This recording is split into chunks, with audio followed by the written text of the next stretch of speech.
Good evening, everybody. Welcome to Sports Wrap. My name is Scott Morganroth, your host, and we have a good show today. We're going to be talking soccer. We're going to talk about which venues are going to host the World Cup, and we have a special guest who's going to actually be our new soccer commentator. His name is Dave Bradley. Welcome to Sports Wrap, Dave. Thank you very much. Worked with Dave in the past, and looking forward to working with him more often as we continue to bring our soccer fans out there an opportunity to get to know the game a little bit more. And when the topics come in, then we'll certainly bring on Dave. So with that said, in addition to Dave, we got Cody and we have Mike, two soccer enthusiasts. So glad to have them back, and we're going to have a lot of fun over the next 60 minutes or so. All right, with that said, let's talk about confirmed stadiums for the 2028 Olympics. I'm going to list them all for you in the markets, and then we'll tell you, go around the panel here, which ones you think are your assessments of each of them. We're going to start off with Columbus Stadium. I believe that's the home of the Columbus Crew. New York Stadium, but this one is New York City Football Club. And then you have Nashville Stadium, St. Louis Stadium, San Jose Stadium, San Diego Stadium, and the Rose Bowl Stadium. Cody, we'll lead off with you.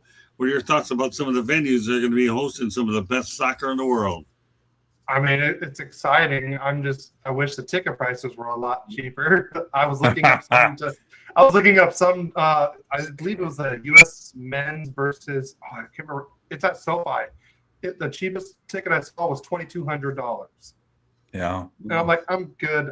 I'll watch on TV because I'll have to pay $400 for parking there anyways. But no, the New York City FC, they're actually owned by Manchester City, I believe, as well. That's why the jerseys look exactly alike. And I remember when Frank Lampard was in City, he ended up playing an MLS with the New York City FC. So I remember that. I'm a Chelsea fan, so sorry, Dave. That's how I remember that. But no, like I said, it's exciting to see World Cup in the United States. I think it would help grow the sport of soccer around. I mean, soccer's growing already, but I think this will really help grow the game, especially seeing in places that aren't like as big, like in LA, New York, and Dallas. You're seeing it in Columbus. You're seeing it in St. Louis. You're seeing it all over the place, and I think that's just really going to help the game grow. So of these venues, though, Cody, and this is something I want everybody to pay attention to. Well, we have a couple of highs in the chat room, Arthur Gamer and ZZ Ranks. Glad to have y'all part of the show tonight. Which one of these six intrigues you the most, Cody? Well, you said it was St. Louis, Columbus, San Diego. I'll go over again. I want to make sure everybody understands the nature of the six. You're going to have Columbus Stadium, New York Stadium, which is the one that will be built in Queens. You have Nashville Stadium, St. Louis, San Jose, San Diego, and, of course, the Rose Bowl. Yeah, they're all MLS stadiums. Well, they are. Yeah, they are. So, I mean, like I said, they're all in different areas, and I really like that. What's that? They're all like in very good areas, like Snapdragon, like in San Diego. That's a brand new stadium. Right. San Jose, like I said, I don't know if that's a new stadium or not, but like I said, I know San Jose was really good when I was growing up in soccer. I remember when Landon Donovan played it for a little bit of time, but Columbus, I know they were pretty high at MLS. I haven't been keeping up with it as much lately, but I knew they were pretty hot for a while, and St. Louis has been hot too. Right. So. Okay. All right, Mike. Well, whenever we have a major event in this country, soccer notwithstanding, we always seem to have to include the New York market and the LA market. Right. From population standpoint, from a TV marketplace standpoint, there's certainly cities that are known internationally. But the markets that interest me the most from a soccer standpoint, and I love Dave's point of view on this, are the ones that are in the Midwest and the Southeast. Columbus, Ohio, St. Louis, Missouri, Nashville, Tennessee. Like, these have really been strongholds for soccer in this country. It's not been the New Yorks or the LAs or even the San Diegos. I mean, certainly soccer's popular in California, there's no doubt about it. But like the market that I think has probably been the strongest market in the last 50 years for soccer in this country is St. Louis. They have Right. Yeah. this history with soccer, including indoor soccer. Right. We used to have the old St. Louis Steamers. Mhm. They're very well supported. It's very popular. And I think that's great. And I would echo what Cody said, and I'll leave it to Dave to comment on the rest of this. When you've got this type of opportunity to grow the game in this country, you've got to have lower ticket prices. So casual fan or maybe the new soccer fan can afford to go see it live. Like any sport, there's nothing like seeing soccer live. It doesn't compare to watching it on television. And when we have these big events, whether it's Olympics or whether it's World Cup, men's or women, and we have these high ticket prices, all we're really doing, or all FIFA's really doing, is inviting people from other countries to come over here and watch their game. And this should be a real opportunity for us to finally grow the sport in this country. So I don't think of that. See, Mike, you're on target with St. Louis. First of all, when you talk about growing it, they have no NFL team. They just don't. And I know that they just built that stadium not too far, I think, from the water either, as well. So I've always liked St. Louis. Nashville are two that I think stand out. So I'm kind of with you on both, Mike. I'm sorry I interrupted. I just wanted to make sure I get those thoughts out. Yeah, no. So I love Dave's reaction to that. Well, good. David, why don't you elaborate on that? Elaborate on what? St. Louis? Well, no, we're just pretty much On the, Yeah, Just in general? on the no, fact- just talk about of all these markets that are going to be hosting all these different stadiums. Which one intrigues you the most? And I'd like also, Dave, I'd also like you to comment on making it more affordable so United States fans can go and experience the game at this high level. Yeah. So we can grow the game here. Well, soccer typically has been a working man's game, not dissimilar. If there were any similarities between soccer and American sport, it would be soccer and hockey. And I think just the way the world is going, commercialism has put it out of the reach of your regular blue-collar, working-class Manchester, England, Detroit, Midwest. The reason why it goes to East Coast, West Coast, being New York and LA, is because typically that's where the bigger money is. And because of the commercialism now, those tickets have been ramped up in a big way. The thing that number one, what we want is we want a successful World Cup. To have a successful World Cup, not just for the World Cup, but a successful World Cup from America's point of view, because America is a host. For this to be successful, America has to get to the quarterfinals. Because if America gets knocked out too soon, you're going to lose half of the viewing audience that are not interested.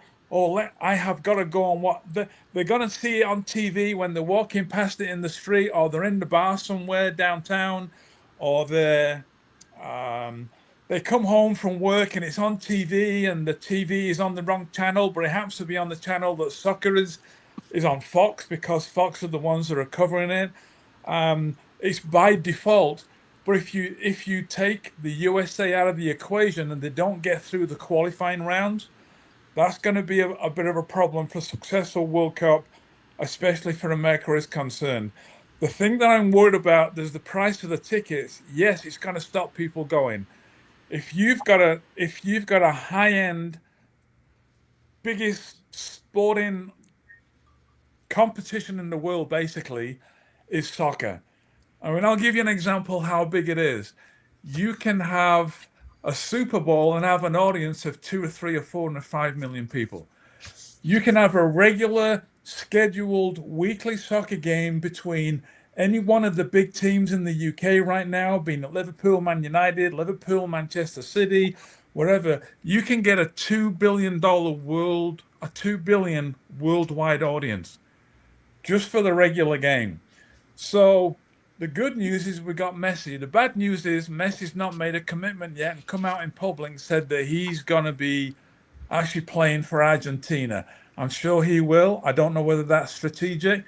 The thing that worries me, though, when you've got a sporting event like this is you don't want it televised around the world and have empty seats being shown by the TV cameras. They're panning around the game, and in the background, you've got these empty seats because no one wants to spend the money or can't afford to spend the money. That's going to be detrimental. I'm not too sure how we get around that. What I will say is some venues will have good support and some won't. Why is that? Because you have a lot of Hispanic, South American people who already live in America and are already supporting soccer games. So they're going to go anyway because there's not much travel involved. There's maybe not even accommodation involved because it's locally where they are, or they go stay with family if it's in another city. All they got to do is get there and get home and get a ticket. I don't know whether there are tickets that are going to be available that are cheaper than that. I spoke to my friend who's been here longer than me. He's an English guy, but he said that there are some tickets available that are more in the hundreds than they are in the thousands. However, that's still a lot of money. And those tickets are only for the early rounds because they've increased the amount of teams now that are in the World Cup more than ever before. I can't remember the numbers, but there's way more teams in there. I don't know if that's a particularly great decision because I think it waters down the quality of the product, especially in those early stages. And it's not like you're going to get an Argentina against Brazil and everybody wants to see that because of the South American historical rivalry and Messi's on one team and somebody else is on the Brazil team. Irrespective, I still think they'll be supported. I just don't know. See, you've got an audience that comes out of South America. You've got the Hispanic ones, or you've got those people who are already in America. A lot of the fans that we're not talking about here right now are the European fans and the UK fans. The UK is represented by England, Scotland, I think Ireland, and possibly Wales. So there's a big representation. And we all know, I think it's fair to say when we all talk about soccer in the US, immediately when we're talking about outside of the US, we're talking about the Premier League. And the Premier League is big, yes. It's the most competitive soccer league in the world. It's the most, it pulls in the most money, TV. I mean, these guys are big all the way around the world. So their commercial value outside of fans, like most of their money now comes from TV deals, like millions, hundreds of millions and millions and millions. So I'm worried about the fact that getting fans from Europe, I don't think they'll come over for the early games. I think they'll be more inclined to come over to the later games when there's more on the line. We've gone through all those nonsense games in the beginning, and I hate to, people. It's funny how sometimes people over here, a lot of American people I talk to who don't really understand it, but we're in America, and it's their country, so they're entitled to it. But they tell me soccer is boring, and every time I say why is that? There because you can watch a 90-minute game and there's no goals, or it's one goal, it's a tie at 1-1 or 1-0 as we call it. It's like, okay, first of all, we get one goal for scoring one goal. In most American sports, hockey not included, you get a touchdown, you get multiple points. You get a basket. If it's from downtown, you can get 3 points. So we're not comparing apples with apples when it comes to, soccer's a low-scoring game and it's boring. I would argue the fact that it's not boring, but I understand when you've got a 90-minute game and it's 0-0. But this is what I would say to people as well. I'm kind of going off a little bit, but I promise you I'll pull it back to where it needs to be again. Your average televised NFL game can go for 3 hours, and the amount of actual playing time is 7 minutes. So my question to people is, which one is boring? Because in soccer, it's a 90-minute game with added time for all sorts of stoppages, etc. But even now, soccer is getting, the dark arts are coming in, and they're winning 1-0, and they want to see the timeout. So the dark arts, as they call it, comes into it. So they've learned how to take their time, taking throw-ins and corners. So I think I don't know any mechanisms at this point that FIFA, the world governing body and running the World Cup, have got any mechanisms they're thinking of putting in place to stop the slowing down of the game. Otherwise, Americans then may go, well, there you go. Soccer's just as bad as every other sport out there. It's kind of getting slow and boring. So there'll be some games in the early stages that are 4-0, 5-0, 6-0, and it's just not going to be competitive because they want to bring more teams in, but they're not at the level where they compete with the better teams. They just wanted to get them in there. Basically, it's all about commercialism, money again for FIFA. So, but here's the last thing. Let me bring it all the way back to America now, and the way I think it's going to go.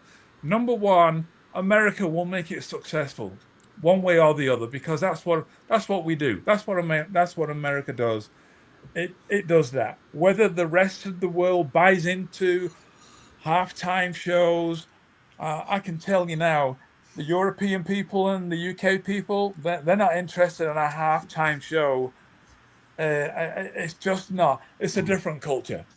But that's the way that it's going to go, and that's the way we're going to have it. The biggest challenge we're going to have, especially for the European teams, especially for the UK teams, is the weather. The temperatures are going to be very, very high, and the humidity is going to make it even worse. And you put those together, it's going to water down the product on the field because you've not got this high energy, pressing, running around for 90 minutes all over the place. It's just not possible in those kind of temperatures. So it may favor England are one of the favorites. Are they going to win it? I hope so. It's possible. Is it probable under the heat circumstances? I don't think so, because they're going to struggle. They're just not. We're just not acclimatized. Even if you go ahead 3 or 4 weeks ahead, and you go and you put these players through chambers and try and get used, it's just not the same. So my suggestion would be it's going to be a South American team or a team that comes from a warmer climate that's already a top playing team. Let me go to the chat room a little bit. First of all, one of the cases with soccer being boring, that's why I always enjoyed indoor soccer. I really, really did, because you had a bit more goal scoring in an arena type of format. And I think that when we look at some of the comments in the chat room, this is one of the ones I really like, is I'm going to put this one up. The venue that's going to make the most money are the sports bars. There's no question about that. Mm-hmm. They'll make the most money. Earl continues to go on. He says, I love soccer. I will cheer the USA and Argentina teams. Too many flops in soccer. Yeah, I give him that. And another thing he puts up there as well is, yes, states the temperature will play a factor in these games. Earl Kids, he's a friend of the show, and this guy's unbelievable. So, going back to what you're saying. I want to add something to what you're saying. Let me finish my thought. Hold on. That's okay. Yeah, so indoor soccer, I think, did pretty well for a while. And again, that's where you wanted a piece of scoring. But yeah, over a 90-minute period, the lack of goals certainly at times can make it very difficult for people to maintain their attention. And the flops, as Earl said, don't help the sport. Sorry, Cody, had to get that stuff in. Very good. No, what Dave was saying, I mean, with Qatar, I believe the temperatures were pretty high there, and they even had certain breaks for those games. I think they had like around like the 65, 70-minute mark, they had water breaks. They had roofs on with air conditioning, and some venues have that in America, but some don't. E.g., where the final is played in MetLife, that's wide open. Yeah, it's going to be screaming hot. No, no, I no, I agree. The temperature will be, but I think Qatar was worse because I think the temperature was higher over there. And though I agree with what you said about this World Cup having more teams. The one thing that I always looked forward to seeing in the World Cup was the one group where we called the group of death. And the closest one I could find to being the group of death was the last group: England, Croatia, Ghana, and Panama. That's the closest one I noticed that could be considered the group of death. England are going to be massively disappointed if they don't win that group. Yes, and honestly, I'd be very disappointed if they didn't win that group too. I mean, Croatia's good. I don't know if Modric was playing in that or not, because he's the only one that would really drives Croatia for them. He's kind of up there in age and years now for sure. Yeah, but he was the engine of Croatia. He was. But I grew up playing soccer. I love watching the 0-0 games just because what did the goalkeeper do to make these games 0-0? It wasn't just, no one scored. I mean, no, you got to see how the play develops. You got to see how the teams attack, how they counterattack. How do the goalies keep this from being a clean sheet? And so I always loved watching those games and stuff like that. Like I said, what they said earlier in the chat was the flops. That's the one thing I don't like on that. I could watch soccer all day. I remember anytime I had the chance during the World Cup, I had it on my phone watching the game, or I had it playing and I was listening to it. You may be the exception rather than the rule, though, Cody. To be honest with you, I played, I coached. I enjoyed. Right. Me and my buddy played FIFA till 3:00 in the morning most days after we graduated high school. Let me comment on that. If you look at, and I've done this statistically because I'm a hockey guy, a professional hockey game and a professional soccer game worldwide, do you know that there's less than 1/2 goal scored per game difference between a professional hockey game and a professional soccer game? But yet people will do what Dave says or what Cody says. They'll say soccer's boring. You know why? In this country, soccer's boring because people aren't educated about the game. They don't. They don't understand the game like Cody does and like Dave does. I'm a relatively new fan to the sport, and I'm trying to learn the nuances of the game, and I don't find it to be boring at all. And that's my biggest point here with this game, with the biggest stage for soccer being in this country. Like, we've got to expose it to Americans while it's here, and we've got to find a way to get Americans not just to watch it on TV, but to get into these stadiums and see, because it's much different live. Just the live people who go to American sporting events will be shocked if they go to a soccer match, especially a World Cup soccer match, and just listen to the crowd for the full 90 minutes plus, right? Like, it's an amazing experience when you see that these aren't just fans rooting for their team. I mean, these are people that are socially and politically charged for their team. Like, there's just so much of that doesn't exist in American sports that I think people have to experience. And here's one question for you, Dave, since you brought it up. And I'll try to do this in my best UK lingo. You said the U.S. team needs to get through to the quarterfinal, and I would agree with you. Do you think there's a little hanky-panky with the groupings and the way they put U.S. in the group that they put them in? We will never know. But with the amount of money now and the politics and everything that goes on, it wouldn't surprise me. I just choose to think no, because that's just not a fair playing field and it doesn't give parity. Right. All right, back to the chat. I believe America will get through. They'll get through to the last 16. Hopefully they get through that and they get a team that is comparable, that they can play well and win. To get them to quarterfinals would be success, I would say.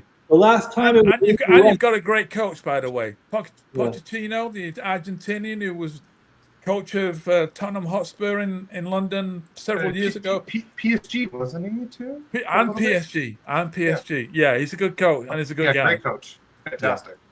All right, back to the chat room real quick. Okay, I got to monitor the chat. I want to keep the comments coming in, and they're part of the show as well.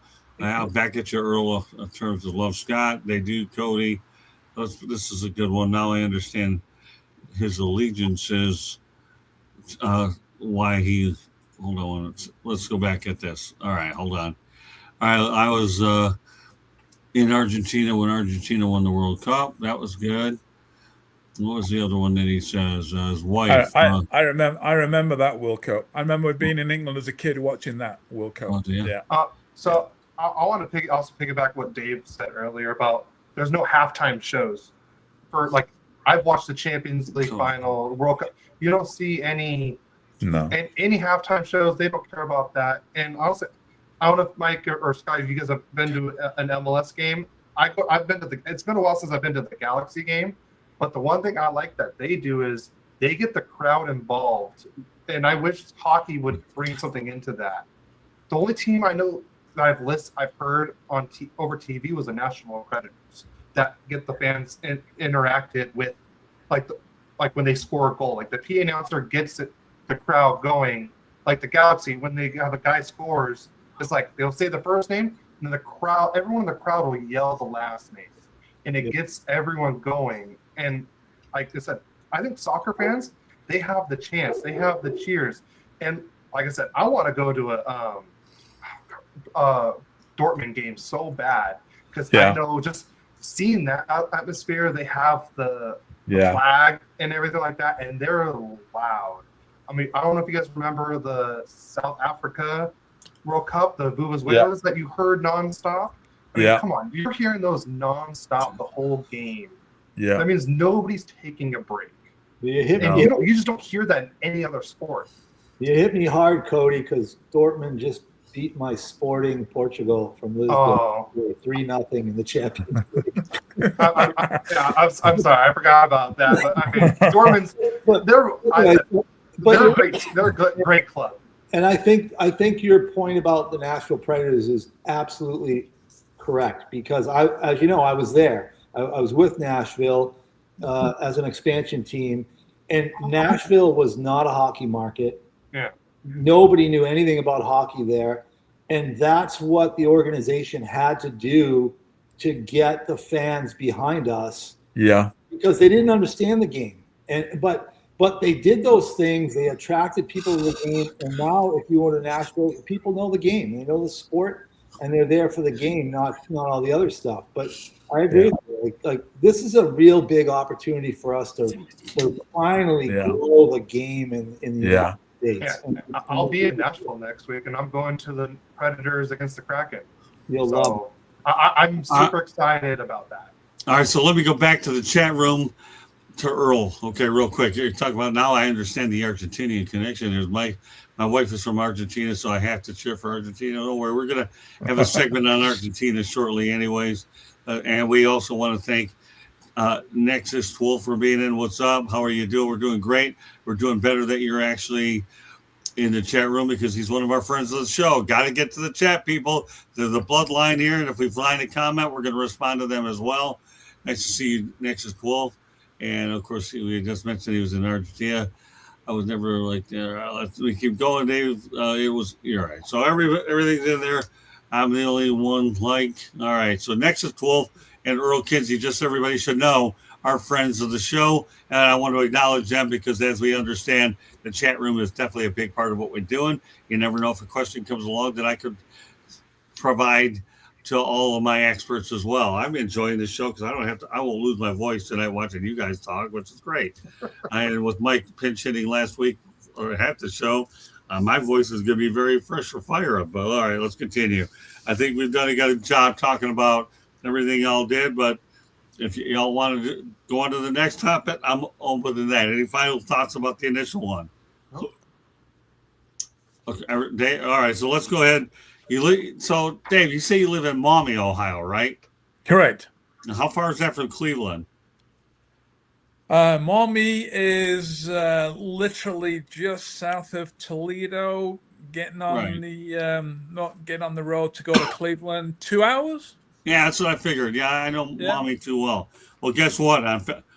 Cleveland's going to host Brazil versus Egypt in an international friendly on June 6th ahead of the World Cup.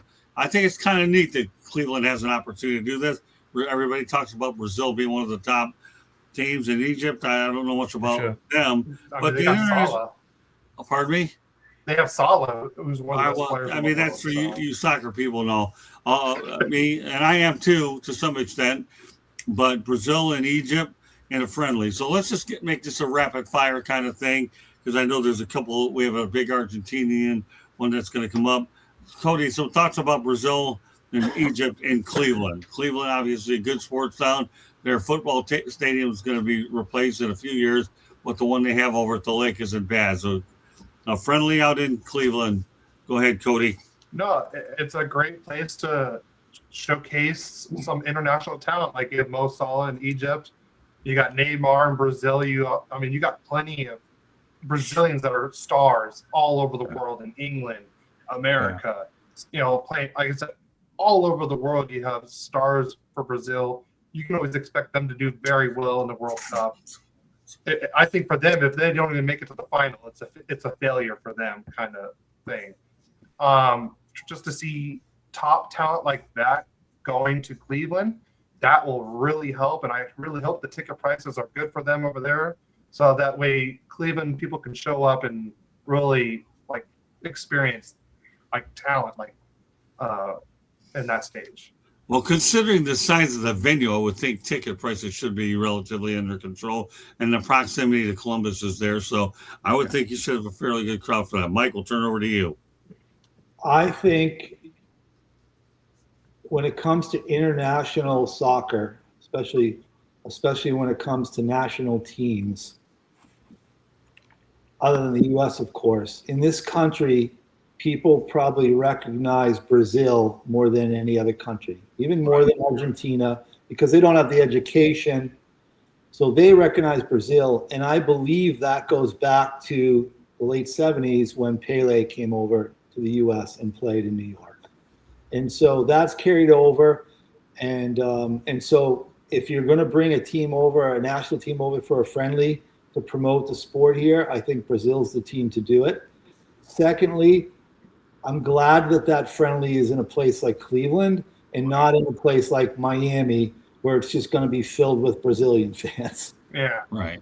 So now you're going to get some real Midwest Ohioans and people from the middle of this country. They're going to go out and watch that friendly and be exposed to soccer at the highest level, even if it's just from the Brazilian team, instead of having it in a place like New York or Miami, where you have those matches here in Miami. I've been to them, and it's just filled up with fans from the nation where the teams are from. Well, I mean, again, you're talking about the Midwest. Back to the chat room. My wife loves the topic tonight. Analia says, hello, Southfield Tribune. She loves the show. Scott, thanks a lot, Earl Kinsey. All right, well, again, everybody's talking about the Midwest, so why not put Cleveland in there? I think Cleveland's a pretty good sports town, and obviously, oh, she doesn't like Brazil. Okay, well, I actually have a Brazilian neighbor that lives next to me, and I know what the colors of the Brazilian flag are. So we'll leave it at that. All right, Dave, some thoughts about Cleveland hosting the international friendly. First of all, I think it's a commercial move on behalf of the Brazilians.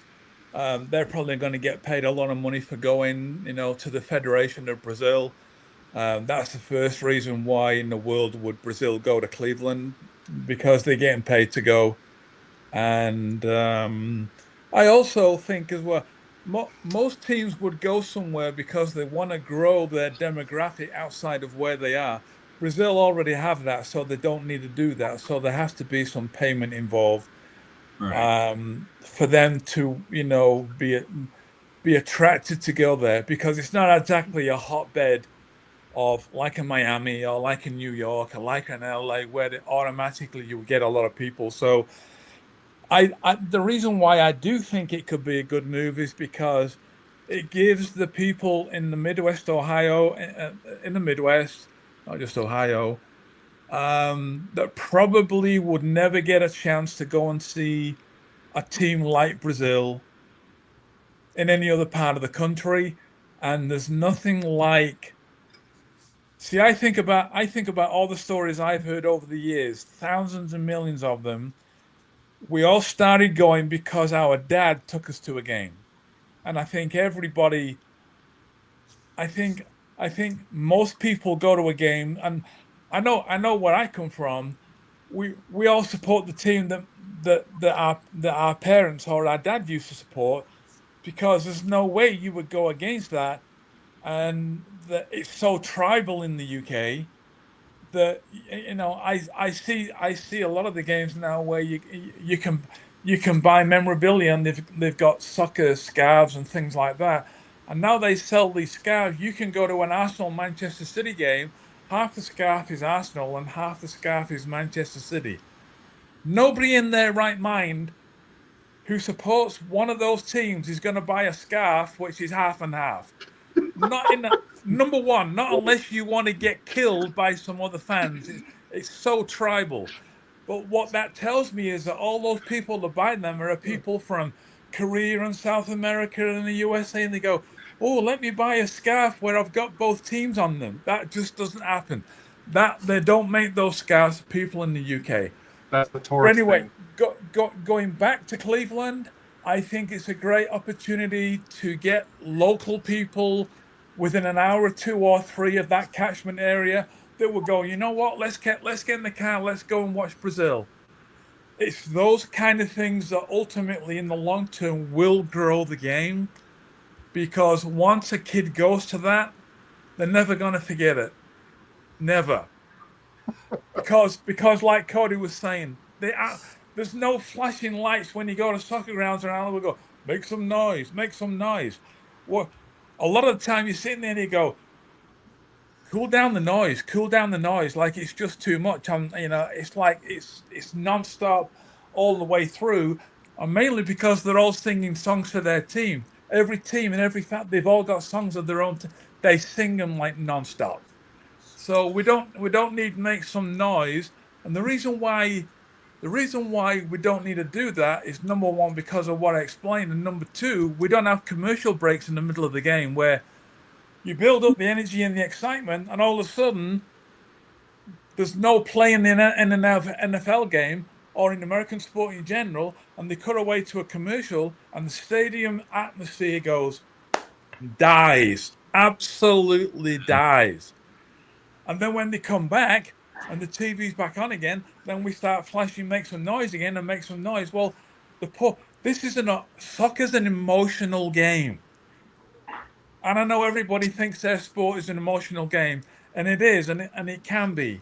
But you can't keep turning the volume up and down all the time by having commercials every 2 or 3 minutes. That I hope they're not going to do that in the World Cup, because that would kill it.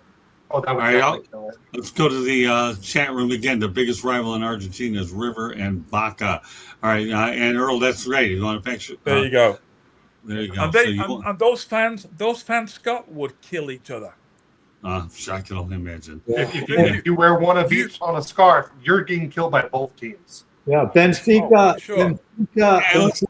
Benfica Sporting in Lisbon, the stadiums are less than a half a mile apart, and the fans like parade from one stadium to the other. Yeah, they do. They walk the streets. Yeah, Correct. there's no way that they'd have a scarf with half Benfica and Sporting. No, You're dead. You're dead before you even get out of the stadium. Hey, Earl, that'd be great. You can mess me pictures anytime you want to about Argentina winning the World Cup when I was in Argentina. And again, we already nailed the Argentina, River, and Boca.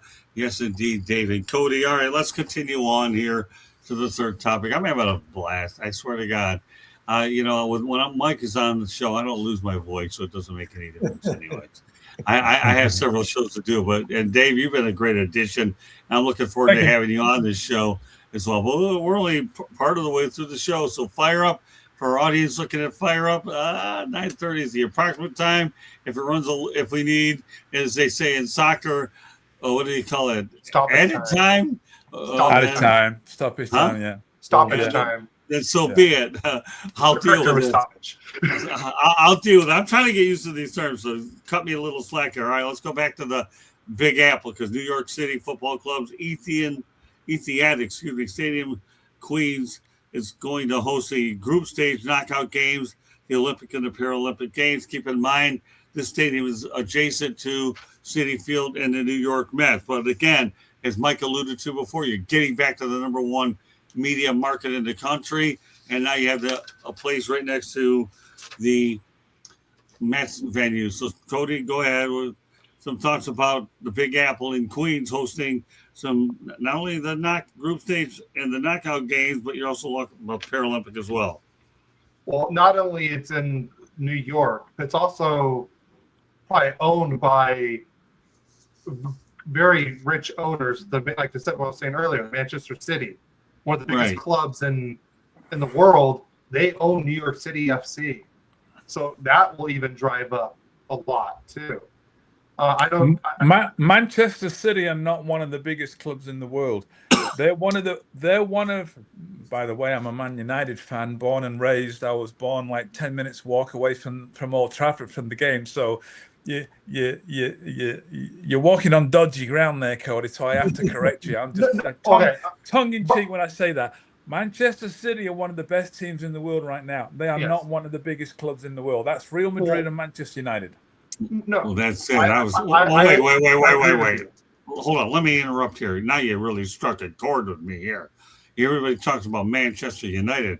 Once upon a time, people, Manchester United played a game at Michigan Stadium in the Big House. When you put the Manchester United brand with the Michigan Wolverines, then you have an incredible 1-2 punch. I had to get that in there. I know Manchester City's doing well. Manchester United, people, in my opinion, is the world team. And I'll tell you another thing I'm going to mention on this show. Okay, even though we're in Motor City Badmouth tonight, how about Chelsea? But we'll talk about that at a later date. I toured that facility. I have videos on my channel, and I'm proud of every darn one of them. All right, but anyways, let's stay on track here. At least you're, albeit Manchester City, but you're still going to have a game over at that new facility adjacent to Citi Field by the Mets. And I think that's good to have a game there. Let's kind of keep it on point there, Cody. We're going to talk about Argentina. We have another, and then I want to have time to open it up with you and Mike to talk to Dave. So I want to make sure we keep on track here and continue everything we want to do and then some. Any thoughts about it just being hosted in that venue in Queens and how much it does being in the number one market, Cody? Let's go roll with that. Yeah. No, I think it's going to be great that they're hosting a game there. You said it was World Cup and the Paralympics? Yeah. I mean, it says it's hoping it's going to host the group stage and the knockout game and the Olympic and Paralympic games. Yeah, it's going to be a busy facility during that period. It's a great stadium. Like I said, great area. You have everything right there, like you said, Citi Field and everything. I said it's going to be great. And like I said, Dave, I'm sorry, I meant to say yes. They are. City is a better club right now, but the history and everything is definitely on the United front for sure. I'm agreeing saying that as a Chelsea fan as well.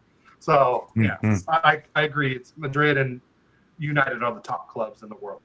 So, but on that, like I said, it's just really like the way that game is set up. I think it's going to be great all around for group stages, and people in New York get to hopefully experience some great soccer right there. Mike? I think it's great that they have these matches in Queens on the other side of the city, as opposed to what they usually do, which is to have these matches in New Jersey. And the reason I think that is because Queens is such a more diverse area of New York with so many ethnicities represented that live in Queens, as opposed to live in, the Meadowlands in Jersey. I think it's a great location for a soccer match of that magnitude. Okay, we'll turn over to you, Dave. I don't know I don't know one way or the other that I have any major opinion. At the end of the day, the bottom line is exposure of the game of football / soccer as it's known here. And I think the more bigger and better soccer teams, whether it's international or whether it's club teams. The other thing to distinguish, just for anybody out there who is listening, and that in the UK you have club soccer. Club soccer is the local teams, the Manchester United, the Chelsea, the Arsenal, etc., etc. And in some cases, they've got in Manchester, you've got two teams, Manchester City and Manchester United. They're about a mile or two apart. Liverpool and Everton down the road, half an hour down the road from Manchester. In Liverpool, you've got Liverpool and Everton. They're literally only half a mile away from each other. So, but the way they set the game is you don't have Liverpool and Everton playing in the same city at the same time because you can't put those two fans together. And you don't. So the way they do the fixtures is one's playing at home and one's playing away. But over in the UK, the biggest part of soccer in any country, no, that's not true. The biggest part of the game in the UK is club soccer. Because I would much rather my team, Manchester United, win the Champions League than England win the World Cup. Really? Yeah. So most people don't if you said to me, Dave, okay, you can either have Manchester United win the Champions League or England win the World Cup, I'd take Manchester United because I'm so emotionally invested. I was born there, I was raised there. My granddad and my dad and I used to walk to the game. My son lives there now and he walks to the game. We're talking fourth generation. And you're so steeped in all the tradition and the history. I mean, America's 250 years old, which is really not that old when it comes to countries. A lot of other countries can be hundreds of, several thousand years old. So I think the reason why England have not won the World Cup since 1966, even though they've got the best domestic league, club league in the world, being the Premier League, is if you've got the best Premier League with the most money, attracting the biggest crowds and the best quality of soccer on a game-by-game basis, why do England not win the World Cup? Because when it boils down to it, we would rather have our club team win something rather than worry about the country. When it comes round, we want England to win. But if we had to make the choice, we would all go... A Chelsea fan would go, I would 100% rather have Chelsea win the Premier League than worry about England winning the World Cup. Well, that's loaded. So even though your team has won, because I know Man U's won a few Champions Leagues. So even though you've seen that in your lifetime that they've won a Champions League, you still would want England to win a World Cup more? I would rather, right now, the way Manchester United are, they had a rough patch because Sir Alex Ferguson won 20 Champions Leagues and Cups and whatever he did, and then when he left, he was hard to replace. So they've had a downtime. Yeah, they've won the odd cup here and there, the FA Cup and a League Cup and another FA Cup. But when you're a Manchester United fan, FA Cup is great, but that doesn't do it. That doesn't satisfy us. It has to be the Premier League or the Champions League. Right now, we would want the Premier League again. So I would rather, if you said to me right now, okay, Dave, if Mike and Cody said to me, look, we've had a talk, we're going to give you a deal, Dave, would you rather Manchester United, by some unbelievable turn this year, pip Arsenal and win the Premier League? Would you rather have Manchester United win the Premier League, or would you rather have England win the World Cup in the USA in June and July? I would have Man United win the Premier League every single day. All right, we'll leave it at that, okay? because I'll tell you, that is one of the most interesting things I've ever heard about I'm winning the shocked about Premier it League. too. What's that? I'm shocked about that too. So Yeah, no, I Yeah. think that's interesting. I've never heard that. I mean, the Premier League is that strong. Wow, that's a It- wow if it I ever is. saw it. You know, I mean, It again, is. you're listen. You're more the expert on soccer, and if I start playing let's go back way back when in hockey, Mike and I have you all day long, and how Oh. much have we taught you there? So, hey, why I love doing these soccer shows with you, Cody. It's kind of like one of those deals where it's growing on me. Okay, it is growing on me. Okay, so it's cool. It's all good. But yeah, I didn't realize. I knew the Premier League was that big, but I didn't know it was as big as you're making Yeah. it out to be. It's And massive. the World Cup is Massive. the World Cup. I mean, so it's really cool stuff. I mean, I'm just overwhelmed by this show and learning so much from everybody that everybody tells you to be a sponge. This is a show to do it. That's for sure. Earl Kinsey is dominating the chat room, and I'm proud of him for doing it. So that is pretty good. All right, Cody, you want to have the final word on this before we go on to Argentina, or you No. pretty much say everything out there? well, let's go for the Argentina one. Yeah, I figured that. Okay. And we're going to do that. Lionel Messi has played in 26 World Cup matches, more than anyone in Argentinian soccer history. The defending World Cup champions are setting up their base camp in Kansas City. Back to what do we got? The Midwest again. Argentina is second-ranked team in the FIFA standings heading into the 2026 World Cup. About one-third of all Argentinians live in the capital city of Buenos Aires. Third of all Argentinians live in capital city of Buenos Aires. Argentina has a population of 45.4 million people. Argentina has won the 22 World Cup. It's well 78 and 86. Okay, with that said, those are the numbers over there in Argentina. As Dave mentioned, they're not sure about Lionel Messi's commitment yet.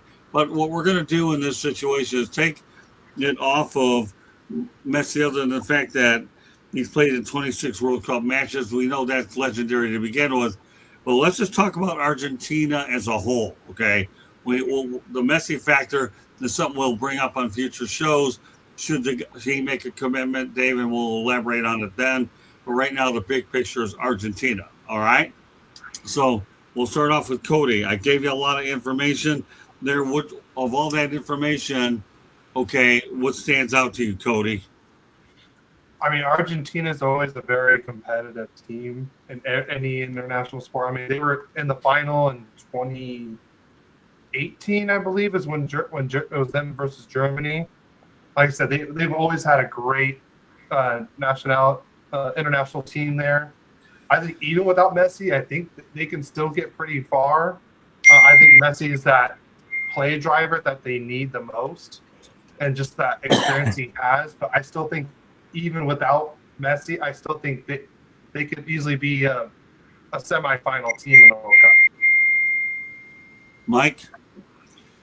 Well, as you know, Scott, I live in South Florida near Miami, and I've been really happy that Messi came over to play in the MLS for Miami. I've had the opportunity to watch him live. It's been a real treat. I also know, living in this area, many people who have rented their homes out for the World Cup, and many of them, 2 people from Argentina that are coming over here for a month or longer to watch all of the matches wherever they're going to be. But I'll leave it at this, and I'm sorry, Earl and your wife. But what I'm real excited about is seeing Ronaldo. I knew that was coming. Best of luck. I'm with number 7. By the way, thank you, Earl. It was 2014. I'm sorry. You're right. That was. Dave, you like Ronaldo? Well, yeah, because he was at Manchester United. I was going to say he was a when Man U younger. player. Yeah.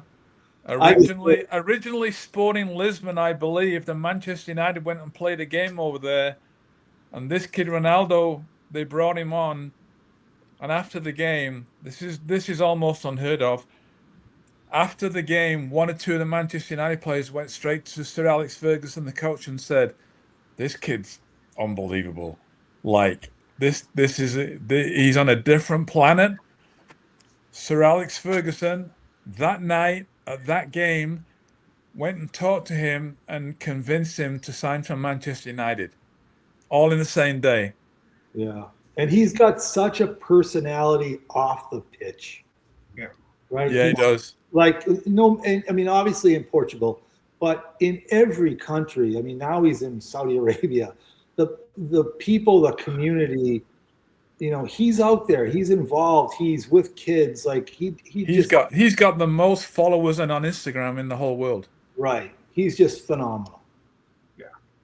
Yeah, I agree. Okay. Yeah. Very good. Well, Argentina is definitely gonna. Mike, We'll you have pissed off definitely someone. Sorry, Argentina. Yeah, Argentina will definitely have a big presence. We'll definitely address them as we get more information on Lionel Messi, who in his own right is iconic in South Florida after leading Inter Miami to the MLS championship this past year. Won't be long before MLS season starts. All right. Well, you know what? I've only got one room for one non-sports topic of the night, but it's an easy one, so don't worry about that. And then we're gonna give about 10 minutes or so for Cody and Mike to ask Dave some questions or whatever they want to. Okay, the non-sport topic of the night, people. It's cheaper to live on a cruise ship than to rent in New York City and London. Or London. Wow. I had to keep it easy here. Yeah, don't worry, it gets better. For many residents in New York City and London, the combined cost of rent, utilities, and groceries can easily exceed $5,000 to $6,000 per month. Here's something you think about, Dave, okay? In comparison, residential cruise lines like Villa Vi Residences offer long-term living options starting at approximately $89 per day, about $2,700 a month. All right, we're going to start off with Dave this time. How about that, man?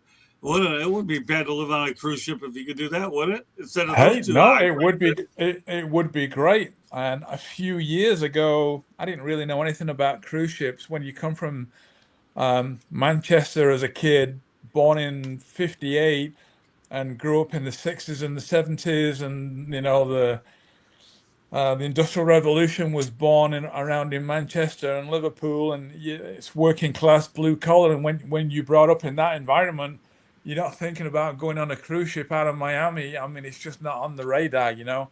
One of the local seaside towns, as we call them over there, was about as good as it got. There was no South Florida living, Mike. Just so you know, I sitting down there in your nice little South Florida place down there. Congratulations. But a few years later, and I was in New Zealand, and I'd done well in business, and I ended up on a cruise, and it was on the QE2. So I flew from New Zealand to go to England and got on the QE2 out of Southampton. And that was one of the big luxury cruise liners around about that time. Would have been early 90s. Actually, no, it was 1998. And I saw so many people on there, and I talked to them who were of retirement age, and they lived on there. They actually lived on there, like 24/7, just went around the world, round and round and round. And I thought to myself, why not? You don't have to make your bed. You don't have to cook food. You don't have to clean up. You're on a boat. If you didn't know you're on a boat, you would think you're on a floating 10-star hotel. Everybody knows everybody. Great community. They're not lonely. There's no mental health problems, etc., etc. They've got medical attention as well. So if they could afford to do that, why wouldn't you? So yeah, sure, no problem. That's luxury. Where did you stay, John, when you went over to the US to watch the World Cup? I stayed on a cruise liner in Miami. Nothing wrong with that. Let me tell you, the more I read these cruise things, and I realize my significant other's a little ways away from retirement, but I'm telling you, I just get intrigued, man, when it wants to go out there, live on these cruise ships. And incidentally, in about 5 weeks, we're going on another one back to Europe. So I'm looking forward to that. So These are just unbelievable when you can look at $2,700 a month versus $6,000 to $7,000. Now, mind you, the reason why I chose this topic is I knew we were going to be talking about New York City and London. And my hoodie, by the way, says London. Okay. Whoa. It doesn't matter. Hey, I had a heck of a time over to London Tower, a good time, and I got to hang out at Chelsea, so I had to put that on just because I want Yeah. to put it on the show. So I mean, forget about whether you like it or not. To me, this is navy blue, people, my favorite color. Okay, I enjoyed my time in London, but think about it. Look at the numbers, man. Dave, 5 to 6 grand was it 2,700 a month. He had it all done for you. It's not the worst thing in the world, right? No, absolutely not. No, Like, I'm just I'd trying do to it. get you. I would do it. I would too. All right, Mike, what do you think? I think if somebody's going to make all my meals Sure. and make my bed every day and leave me little chocolates on the pillow at night, I'm in. So Yeah. There you go. I'm telling you. why would I want to rent an apartment in New York City? Let me tell you, if I get an interesting cruise topic, okay, what I am going to do right now, from my sources, I will put it on this show, Mike, just because you just said that. Because there's a lot of interesting ones. This one happened to work out well because we had the London, New York City, and we're trying to tie it in with the soccer. That's why I had to carefully select this topic. Cody, go ahead. Tell me what you think. I've never been on a cruise, but I mean, if like I said, if food is involved, I don't have to clean up after him. I make my bed every day. I'd be a happy camper if I'm saving money too. So Yeah. I 100% agree with that. As long as I can watch as long as I got Wi-Fi and I can watch my sports teams, and I can eat for free like that, I'm a happy guy. Great, Yeah. great view. Great view out of the window, ocean view. I mean, wow. And I'll tell you one thing, just to give everybody a preview. If you haven't subscribed to my YouTube channel, South Florida Trivia, please do so, because I do a lot of videos when I'm on the road. And you talk about my voice just about wearing out. The last time we were out of town and we ended up coming back, I had no voice. My voice was absolutely, in the eyes of Ernie Harwell, long gone after all the amount of things I did out there. And Candy Ebling was a very busy woman having to take all those videos because I always was up to some. In fact, I'm going to tell you one of my favorite videos I did. There were them hibachi places, okay? They had these little metal chopsticks, okay? And I said, make your own kind of music. And I kept banging those metal things together. It was an awful lot of fun doing it. So everybody's laughing at me. What are you doing? I'm entertaining is what I'm doing. Make your own kind of music. I'll have to play that to you guys. In fact, what I'm going to do the next time y'all are on, I'm going to have Candy take that thing out and you can listen to my 1.5 to 2 minutes of going ballistically crazy because I was totally relaxed and I was crazy. Now, if any of you got all that, more power to you. Okay, well, that was pretty. I think you better tell Annalea we're going to have a World Cup show. She's asking. Well, As probably long as will. she's subscribed. Yeah, I gotta get all the subscribers. See, now that Dave's a regular analyst, I have to get I have to make sure you get some subscribers because now we have our new soccer analyst signed, sealed, and delivered tonight. Yeah, we'll work out something a little bit. I know these guys love soccer. So with that said, I'm going to go ahead and segue over for about 10 minutes or so, and I want Mike and Cody to ask Dave questions that we have not covered yet. Then Candy Ebling is going to come on and preview Fire Up in just a few minutes to give us a station break. Go ahead, Cody and Mike. You have about 5 or 10 minutes to ask Dave any particular questions that I haven't talked about on this show. All right. Start off with you, Cody. I got a couple. What position did you play, and what was your favorite and least favorite arena you played in? Okay, my position typically was what they call center back. So that's the big guy at the back in the middle. You and I would be best friends. I'm a goalkeeper. Right. So the two most responsible positions on a soccer field would be central defender and goalkeeper, because those are typically they would have to go through the central defender, certainly through the goalkeeper, to be able to score. So if you're playing central defender, you were in a position of responsibility. You had to be mature. You can't be flamboyant, messing around, worried about your own ego. I want to score goals. I want to be a Messi and a Ronaldo. I want to dribble people. You just couldn't do that. And if I wasn't doing my job, that would expose you as a goalkeeper, and it would make you look bad. Yeah. So central defender. A little bit later on, I got moved up to center midfield, mainly because as I got older, I was playing at a lower level, and I could get away with playing midfield where I couldn't get away with playing it at a really high level because I wasn't quick enough. Were you It more was a like different, a it was a CDM? different like game back then, by the way, than what it is Yeah. now. Were you more like a center defensive midfielder in that Yeah. case? Okay. Yeah, but then around about mid-20 to late 20s, you kind of reach your peak around about that time, both physically and mature-wise. And my fitness level was really strong. I'm a very well-built guy. As long as you keep the weight off, you're okay. But if you're a big guy and you start putting the weight on, which you can't have in soccer, you can't get around. It's just overweight soccer players. They just don't exist because you've got to be too mobile. So I was able to get up and down box to box a little bit more. I enjoyed that because previous to that, I was always stuck at the back in the middle and couldn't get involved. So I did enjoy a little bit of that later on, scoring a few goals. Yeah. Yeah. So I just want to let Scott and Mike know. So what he was trying to say, that center defense is like more like a defensive defenseman in hockey, not like an Eric Carlson kind of type player. He's more like a Jacob Slavin type player. So I just wanted to help if that helps you guys. And then the other one was your favorite and least favorite stadium you played in. My favorite stadium to play in was, well, there was two, but typically was Old Trafford, commonly known I had as a the feeling that Theatre would of be your Dreams. Right, because I went to watch them as a kid. I was a ball boy. I grew up watching the team and with 60 other 70,000 kids, people from the age of, I first started going around about 66, maybe 1967. Manchester United won the Champions League, or the European Cup as it was known, in 1968. And oddly enough, the stadium that year that Man United won their first Champions League, it's called the European Cup in those days.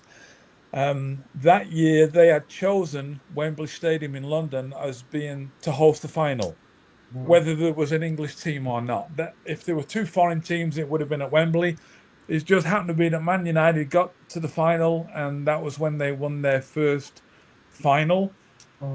And that was 1968. I joined Manchester United in 1974, but previous to that, I was playing for England when I was 15, 16 years of age, and I played at Wembley, which is a dream. Old Wembley. Wembley Stadium is the national stadium. Everybody, even today, everybody's dream is to play at Wembley because then that's the national stadium. Every year, the League Cup, the FA Cup, and they play some of the games there as well. So to answer the question, Old Trafford, Theatre of Dreams, Manchester United Stadium, but Wembley Stadium, because I played there, it's a national stadium, and I happened to score, which was a rare thing. Would you believe I didn't score many? And when I did, I happened to play at Wembley and score one at Wembley. Yeah. All right, so let me ask you a question, Dave, real quickly. What are your thoughts about the NFL playing in at Wembley Stadium? Yeah, no problem. I mean, the NFL are growing the game over there now. I think all the games are either played at Wembley or they're played at Tottenham Hotspur Stadium because that's a new stadium, and they've built it in such a way where they can just get rid of the soccer field and the NFL field jumps up. Everybody plays the NFL game, and then It's they nifty. get rid It's of really that. cool they do that. It's Well, you got unbelievable. Wembley. You have Wembley and Tottenham Hotspur, but and obviously now these days Jacksonville Jaguars play their games at Wembley because I know Shad Khan has a big interest there as well. But before you had Tottenham Hotspur, you had Wembley as a primary venue, and I understand both of them are really good. But the Jacksonville Jaguars are the ones that put London on the map because they were playing there every year. And then obviously other teams have gotten on, and they're still going to be at Wembley no matter what, obviously due to Shad Khan. But I'm glad I would always love to go to Wembley Stadium and see an NFL game. Haven't been able to do that yet. Don't know what the hell lies ahead. But the NFL in England, I mean, that's another animal. But I just thought I'd ask you because that sounds like the people in London are really, really gravitating towards the NFL. Yeah, they for are. Sure. Yeah, it's definitely getting a lot of support for sure. NFL over there. Okay, Mike, you have the final questions here. Candy Ebling, if she's available, will come on for a station break, as well as she'll promote the book and Fire Up Candy. So stand by. All right, go ahead, Mike. Well, first, I was intrigued by Dave's comments because in hockey, I always believed on building my teams in the center of the ice, just like he says, the center of the pitch is important. I always felt it was most important to have a good goalkeeper in hockey and to have good center icemen, because I always felt that you could make some mistakes along the edges and recover, but if you make a mistake in the center of the ice, offensively or defensively, it's crucial. And that's how I view soccer. So I thought Dave's comments were really good there. Yeah. My question is, with the popularity of the women's national team in the United States, and what's happening now, where I see what's happening with the National Women's Soccer League in this country, what is particularly professional soccer like in the UK and throughout Europe for women? The game has grown exponentially in the last few years, mainly because of investment, support, etc. And now the women's games, I mean, you can have Arsenal women playing at Emirates Stadium in London, and it can be a full house. Wow. Yeah. They're filling it, which was unheard of not so many years ago. The success, it always helps to promote the game, whether it's whatever the sport or whatever gender is. If you've got a team, or you've got the national team in this case, starts doing well, that promotes the game. They attract all the kids. It's all back down to the kids. It's generational. To grow the game, if you want to grow something, or you want to change the culture of something, you can't do it with the people who are already there. You've got to do it with the next generation coming in, and that's what they've done. And England women's team have done very well. They broke the ice when they won the European champions. Not club teams. They also have club teams, by the way, but then they've also got the national teams. It's the same structure. And the European teams are the same. They have strong. Spain have a strong team. Germany historically have been strong. The two strongest teams in women's international soccer over the last couple of decades probably were the USA and Germany. And Japan was up there too for a while. And Japan was up there as well. And now, just the way it's gone, now you've got all these international players. It used to be way back when, where if you were English, you played in England. If you were German, you played in Germany. Now you've got people all over the world from different countries playing in different leagues. And the American Soccer League has always been strong, the WSL. And now the league in the UK, the women's league in the UK, is also strong. In fact, that's probably, arguably, just about maybe one of the strongest ones now, for the simple reason is they've had the financial support and they've had the success, and players will go where the money is. Yeah, I would argue that in the United States, women's soccer players, especially at the national level, are more celebrities than the men national players. Oh, without a doubt. Oh, Without a doubt. Because of the history. Yeah. 100%. All right, just a programming note. Next week on Sports Wrap, Dennis Marook returns to the hockey program. Looking forward to having him back as well. And obviously, we enjoyed our time with Dave Bradley, our new soccer analyst tonight. Mike, any last question? Or are you good for the night? Because Dave will be regular. I appreciate everything that Cody and Dave know, and helped me become a better fan. Well, I got news for Nice. you. That's good. That's good. Dave, That's the whole idea. So Dave Bradley, people, for all you out there on iHeartRadio that are tuning into this show, yes, this stuff's going to iHeartRadio. Amazon's going to be getting it. We have it on, I believe we have it on Twitter, Facebook, LinkedIn, you name it. Dave Bradley is now the new South Florida Tribune Media Network soccer analyst. Glad to have Dave on here. I've known him a while. I did a one-on-one show with him before, and now I'm just glad he's part of the crew here on Thursday night. So Mike and Cody will have ample time when I let them know Dave is coming on. Get your questions ready. I think I wanted to start off with a good balance. So, Dave, when we were chatting the other day about the World Cup, and I think we were able to definitely go ahead, touch on the venues and all that stuff. And now that everybody likes cruises, you know darn well I'll be looking for cruise topics to stick in this show. When Bradley's on, he was asking me, I don't know anything about the cruise. I told this guy, do me a favor, Dave, go with the flow. So can I ask you a quick question, Dave, not related to the show? Okay, Yep. You ready? I know it's a really controversial question, okay? And that's this.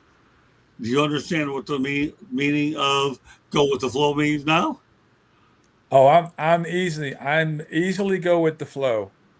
All right, so the next time I throw something off the wall out there, there's a method to my madness. And remember another thing, my friend, I'm a gunslinger. And I don't know if they know what the word gunslinger means here in New England, but I take my gunslinger approach as former NFL quarterback Brett Favre and Matthew Stafford, and I'll go out there and throw anything out there and have fun with it.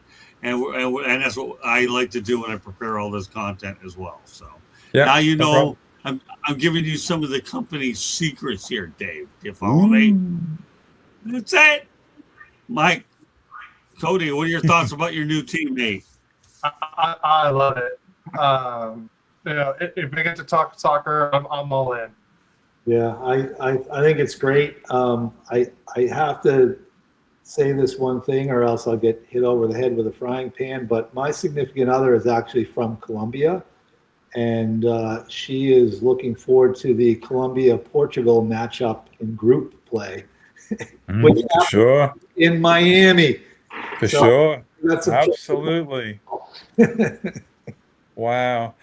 Like I said, the South American teams are not going to have a problem with support because America's got a lot of South American people in. All right, so we're going to close out the show with an Earl Kinsey question. By the way, he's our unofficial co-host tonight. And Cody, what's your favorite MLS team as we turn it over to Candy for a preview and the rest of the stuff? So mine is LA Galaxy because also when I was a fan early on before like Nashville was a team. I think there was only one team in Texas at the time. Like I said, there was no New York City FC. It was I want to say 8 to 10 teams in the MLS when I was a fan. So Galaxy, I was a Kobe Jones, Landon Donovan fan. I love Donovan Ricketts as a goalkeeper. I love the way he played and stuff like that. So I really looked up to those kind of players when I was going through. And then I also got to see Beckham play once, and that was so much fun. And Steven Gerrard as well. The only thing I'll say is I'm disappointed Detroit did not get an MLS team. I had Roger Faulkner on talking about it, but we're going to bring it up to Dave when we bring him back on soon. But that was what we have. All right, we got to bring in Candy. I believe we have another show fire up in a few minutes. I know she's been preparing for it a little bit, so so we'll go ahead. Candy, go out there and provide us with the station break and a preview for Fire Up. South Florida Tribune Publishing Company published a book, Lessons from the Microphone, Tuning into the Enduring Wisdom of Visionary Leaders. It is written by our host, Scott, Motor City Madmouth Morganroth. Talks about his 40-plus years in the media business and how it has evolved, old school media versus new school media. Get your copy today. It's available on Amazon, Barnes & Noble, Kindle, Google, and Apple Books. The audiobook is out there if you prefer that. There's also a link on our website, www.southfloridatribune.com, where we have a plethora of great content, so go check it out. If you want to be on a show, or if you have a topic idea, or if you want to advertise or sponsor a show, you can email us at southfloridatribune@gmail.com. If you see the red subscribe button in that lower right-hand corner, that means you have not yet subscribed to our channel. What are you waiting for? Just click it, like us, share us with all your friends and family, and then turn on your notifications so you don't miss any of our great programming. Monday nights is baseball night. Tuesday nights is football. Wednesday nights on Sports Exchange, you honestly have no idea what Scott's got up his bag of tricks. And then Thursday nights on Sports Wrap, You get hockey or soccer, or you never know what else Scott might pull out of his bag of tricks. And then on Fire Up, come on over to the Country Club, as Scott affectionately calls my show. Tonight we're going to be talking about NFL free agency, the World Baseball Classic that's going on right now, and yes, Team USA does advance because Italy won, but we'll talk a little bit more about that tonight, as well as a couple other topics. And we're going to have some videos from the Senior Bowl where Scott interviewed a couple of players. So join us shortly after the show. Back to you, Scott. All right, Candy. Also, we need a preview of. Well, you already gave us the Fire preview. All right. Any closing thoughts as we get ready to wrap this bad boy up? Cody, real quick. What's that? Oh, sorry. Yeah, you can follow us at Royally Cracked on all social media and podcasts. Me and my dad are going live every Saturday at 10 a.m. Pacific Standard Time. And we'll be doing a special interview this week with a former Kings player and probably scored one of the most memorable goals in Kings history, the Miracle of Manchester. We're going to have an interview with Daryl Evans this weekend. So I'm really looking forward to that one. And also, look, programming note, Cody will be joining me on the Wednesday Night Sports Exchange, not next week, but the week after. So we're looking forward to having him on. He'll be on the Sports Exchange and Sports Wrap, the two biggest shows on our network. So looking forward to having him on for both of those shows. Mike Santos, some closing thoughts, and let everybody know they get a hold of you and talk about hockey operations. My closing thought, as you know, I've become a late in life marathoner. Right. And it's been disturbing to me that in the race I ran in Austin, Texas, about 3.5 weeks ago, and then subsequently in Atlanta, and then this past week in LA, we've got problems with the leaders being directed off the course. And in all three situations, it cost the leaders a win in the marathon. Whoa. I think it's a shame that knowing the training and the effort that people put in, especially to be world class enough to win a marathon, but then to lose a marathon because the person who, or persons that are supposed to be directing you on the course, whether they be on a motorcycle or a bike or otherwise, take you down the wrong path is inexcusable. And it's happened 3 marathons in a row now, women and men. So I just want to make that comment. You can get a hold of me at msantos@hockeyoperations.org.